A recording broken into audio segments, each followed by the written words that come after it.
What's good, y'all? Welcome back to another video. I'm going to be showing y'all how to swap out a shower head. Quick and easy, nothing too complicated. I purchased this one at my local Home Depot.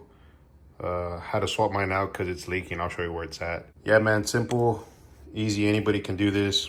Just make sure you get you some Teflon tape. Install it on the threads, like so, for example. And make sure when you install the thread, you go right. Because when I thread this up, it's gonna go towards the right, and you don't wanna go to the left, because if you try to go right, you're gonna go counter with the Teflon tape, so just make sure you install it to the right. Here's my hose. This is what's gonna be going on this end right here. And then this second one right here is gonna go to that one. Those O-ring seals, the black ones right there, are gonna go into these two ends, just to make sure there's a proper seal with the gasket and there's no leaks. So let's go ahead and show you how to take the old one out. All right, so here's my old one. Just got the cable and just a single head. I did purchase a cheaper set. This was like 30 bucks and it's cracking right here. I don't know if you can see the crack.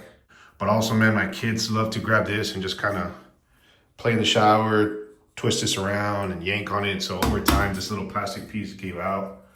So yeah, man, I just need to replace it because it's leaking as my wife and kids are showering. But yeah, man, just go ahead and twist this off like so. You don't got to shut off the main water line for this. At least on my setup, I don't have to.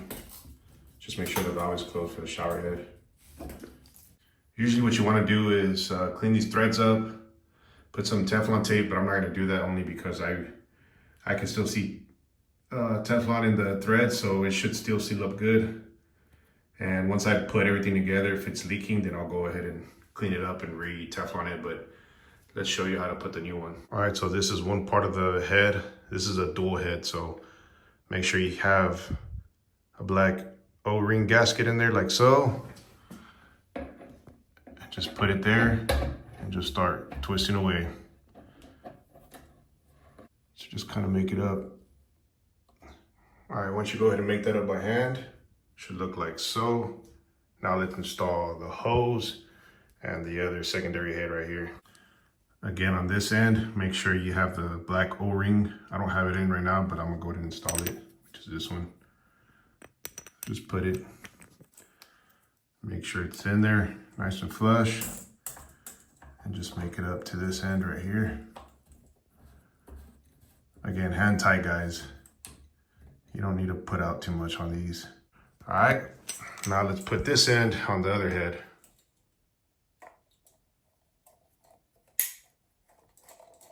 Once you got it all made up by hand, it should look like so. This is made up by hand. That connection is made up by hand. And so is this one. So now let's try it. So you can see that's leaking. It's fixed. So like I said, guys, you best want to clean the threads and re-Teflon it.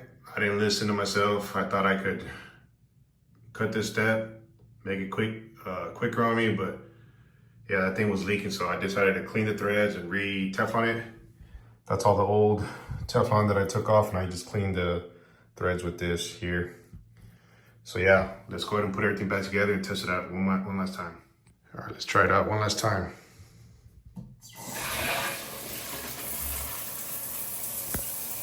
Still leaking, man. All right, third time's a charm. So I found the black O-ring gasket that was supposed to go in here. I found it on the floor. So somehow, I guess when I was recording and trying to put it all with just one spare hand, it fell off. So I threw that back on. I put a little bit more Teflon tape to seal it some more. So one last time. That's it, man. No leaks anywhere. And that's how you swap it out, fellas. Hope this helps.